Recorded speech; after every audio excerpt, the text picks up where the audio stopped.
Assalamualaikum warahmatullahi wabarakatuh.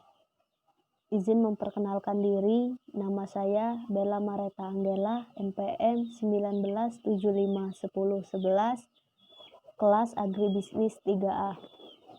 Baiklah, di sini saya akan menjelaskan tentang perilaku pasar durian di Desa Lubuk Nipis, Kecamatan Panang Enim, Kabupaten Muara Enim, untuk memenuhi tugas praktikum mata kuliah Tata Niaga Pertanian.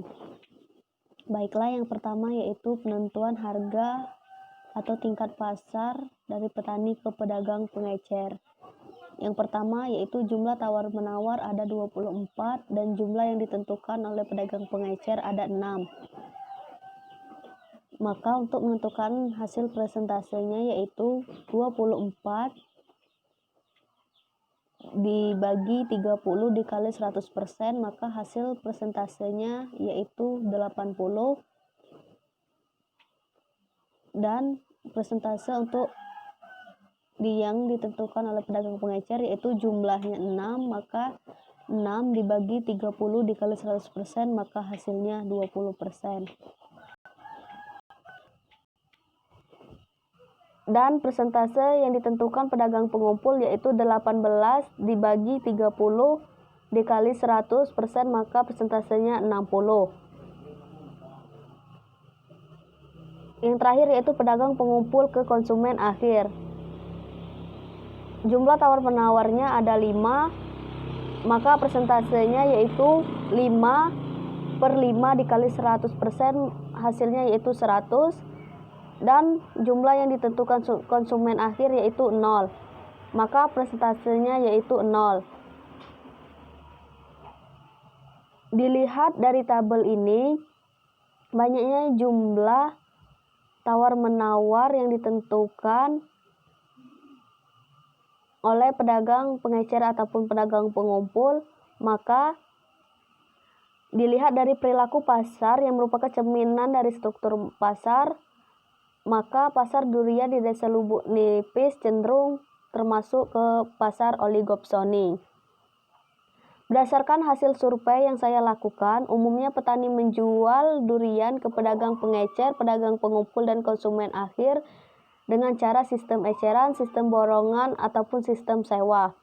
Sistem eceran merupakan penjualan yang dilakukan dengan cara unit per kecil dengan harga per unit. Sistem borongan merupakan penjualan secara keseluruhan produk berdasarkan harga per unitnya. Dan sistem sewa merupakan penjualan yang dilakukan petani dengan cara pembeli menunggu langsung durian yang jatuh di lahan garapan milik petani dengan waktu yang telah ditentukan. Biasanya jika produksi durian sedang melimpah, petani menjual durian secara borongan. Pada sistem ini, pedagang pengumpul melakukan perkiraan jumlah produk buah per pohon sebelum melakukan transaksi. Dan transaksi yang dilakukan berdasarkan jumlah prediksi pedagang pengumpul sendiri. Setelah terjadi kesepakatan, barulah pemanenan dapat dilakukan oleh pedagang pengumpul yang disebut penebas. Penentuan harga durian dilakukan dengan cara tawar-menawar antara petani dengan pedagang ataupun konsumen akhir. Harga yang ditawarkan pada sistem tawar-menawar adalah harga berdasarkan informasi yang dimiliki oleh petani dan pedagang. Sedangkan sistem penentuan harga durian dengan cara sistem sewa ditentukan petani itu sendiri dengan cara memprediksi jumlah durian yang akan jatuh dalam waktu yang telah ditentukan di lahan garapannya. Sedangkan sistem pembayaran yang dilakukan petani dengan pedagang ataupun konsumen pada umumnya dilakukan berdasarkan kesepakatan pada saat transaksi jual beli durian. Pembayaran berdasarkan kesepakatan biasanya dilakukan oleh pedagang pengumpul ataupun yaitu dengan cara pembayaran di muka dengan membayar separuh harga terlebih dahulu. Harga jual petani yaitu 16.000 dibagi 25.000 dikali 100%, maka share-nya 64. Dan tenaga kerja biayanya yaitu 500, maka share-nya 500 dibagi 25.000 dikali 100, maka hasilnya 2. dan harga jual pedagang pengecer yaitu 20.000. Maka share-nya yaitu 20.000 dibagi 25.000 dikali 100%, maka hasilnya 80.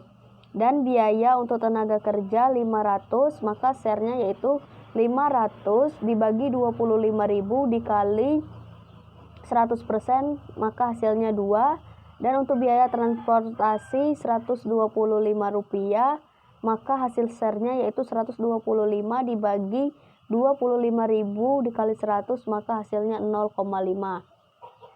Untuk margin tata niaga yaitu harga jual pedagang pengecer 20.000 dikurangi harga jual petani 16.000, maka hasil margin tata niaga yaitu 4.000. Dan profit margin yaitu jumlah keseluruhan biaya 500 ditambah 125 ditambah 500 dan margin tata niaga 4.000. Untuk mendapatkan hasil profit margin yaitu margin tata niaga dikurangi keseluruhan biaya, maka hasilnya yaitu Rp3.375 per kilogram.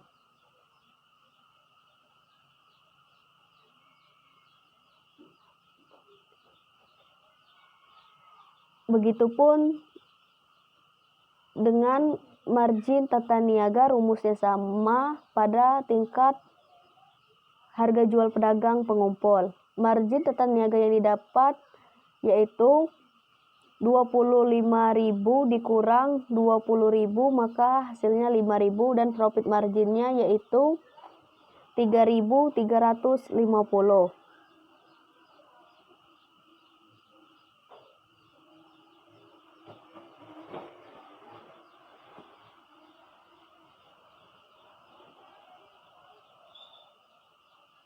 Ini merupakan margin pemasaran durian di Desa Lubuk Nipis, petani yang kedua, yaitu harga jual petani harganya 26.428 pada saluran 1, saluran 2 25.833 rupiah, saluran 3 9.500 rupiah, dan saluran keempat 9.000 rupiah.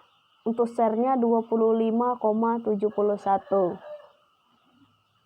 Harga jual pengumpul biaya transportasi untuk saluran 1, saluran 2, dan saluran 3 tidak memerlukan transportasi, dan saluran keempat biaya transportasi yaitu 2.500 per buah, dan share-nya 7,14. Biaya tenaga kerja 1.000 dan share-nya 2,85. Margin pemasarannya yaitu 11.000, share-nya 31,42. Margin keuntungan 8.500, share-nya 24,28. Dan rasio profit marginnya yaitu 3,40. Harga jual pengecer yaitu 35.000 pada saluran ketiga, share-nya 100, dan saluran 4 35.000 juga dan share-nya 100. Untuk biaya transportasi yaitu 125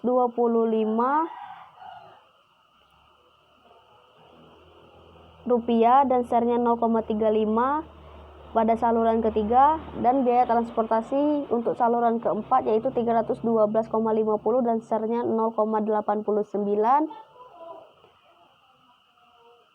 Untuk biaya tenaga kerja 150 rupiah per buah pada saluran ketiga dan share-nya 0,43, dan pada saluran keempat biaya tenaga kerjanya yaitu 62,50 dan 0,18 untuk share-nya.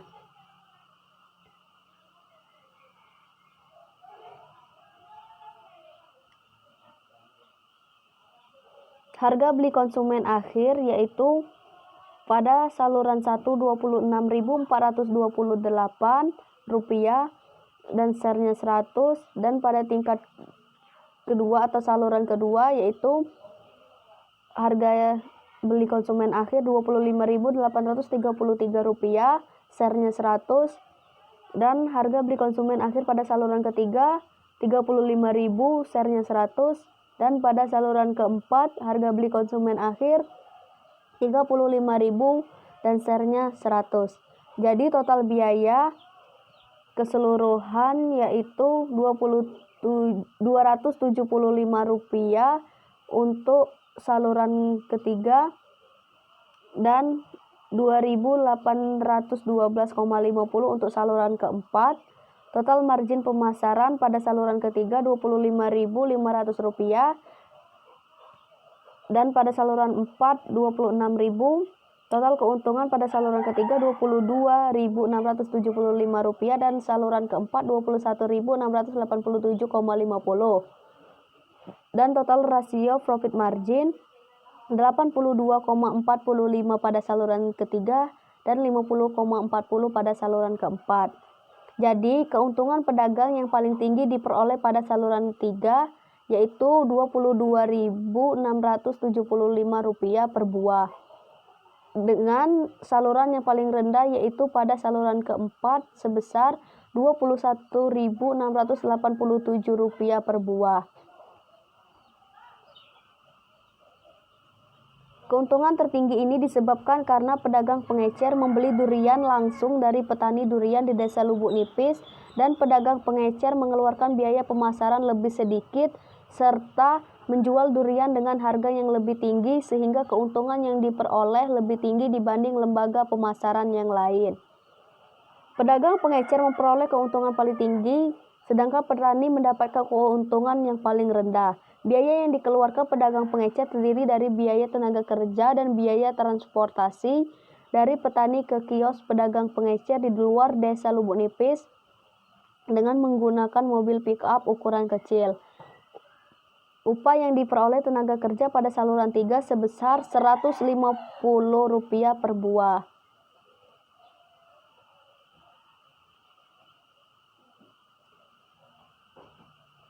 Jika penyebaran RPM terhadap biaya tidak merata pada setiap lembaga pemasaran, maka secara teknis saluran pemasaran tersebut tidak efisien. Hal ini menunjukkan bahwa sistem pemasaran durian di Desa Lubuk Nipis saat ini belum mampu mengadakan pembagian yang adil terhadap keseluruhan harga yang dibayar oleh konsumen akhir kepada semua pihak yang ikut serta dalam kegiatan pemasaran durian. Dari analisis keragaan pasar secara keseluruhan, ternyata pemasaran durian di Desa Lubuk Nipis dapat disimpulkan belum berjalan efisien. Hal ini dilihat dari margin pemasaran yang belum merata, share harga yang diterima petani juga masih relatif rendah, serta margin keuntungan dan biaya pada petani juga masih rendah. Rendahnya share harga yang diterima petani ini disebabkan karena ditentukannya oleh pedagang pengumpul, di mana dalam hal ini pedagang pengumpul cenderung mempunyai kekuatan posisi tawar-menawar, bargaining position, dan petani hanya sebagai penerima harga atau price taker. Konsep struktur pasar durian di Desa Lubuk Nipis yaitu menggunakan konsep SCP, yaitu struktur, conduct, atau performance. Struktur pasar durian di Desa Lubuk Nipis berdasarkan hasil survei yang saya lakukan, yaitu pada karakteristik pertama, petani yang memasarkan produk lebih banyak daripada pedagang pengumpul dan pedagang pengecer yang berada di Desa Lubuk Nipis. Komposisi antara penjual dan pembeli tidak seimbang jumlahnya karena jumlah petani durian lebih banyak dibandingkan dengan jumlah pembeli. Hal ini menunjukkan struktur pasar durian di Desa Lubuk Nipis adalah persaingan tidak sempurna atau lebih mengarah pada pasar persaingan oligopsoni. Pasar oligopsoni adalah suatu bentuk pasar di mana terdapat beberapa pembeli dan masing-masing pembeli cukup besar untuk dapat mempengaruhi harga barang yang dibelinya. Akibatnya, petani mempunyai kekuatan yang lemah dalam pembentukan harga hasil durian yang dipasarkan. Petani durian yang berada di Desa Lubuk Nipis hanya menjadi penerima harga atau disebut dengan price taker. Konsep kondak pada pasar durian di Desa Lubuk Nipis yaitu perilaku pasar yang diamati dengan melihat praktik penjualan dan pembelian, sistem penentuan dan pembayaran harga, kerjasama antar lembaga pemasaran, serta praktik pemasar lainnya. Berdasarkan hasil survei, umumnya petani menjual durian ke pedagang pengecer, pedagang pengumpul, dan konsumen akhir dengan sistem eceran, sistem borongan, ataupun sistem sewa.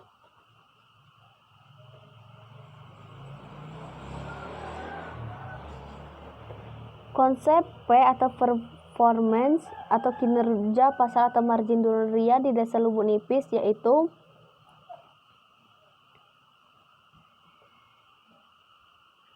dari analisis keragaan pasar secara keseluruhan, ternyata pemasaran durian di Desa Lubuk Nipis dapat disimpulkan belum efisien karena hal ini dilihat dari margin pemasaran yang belum merata, share harga yang diterima petani juga masih relatif rendah, serta margin keuntungan dan biaya pada petani juga masih rendah.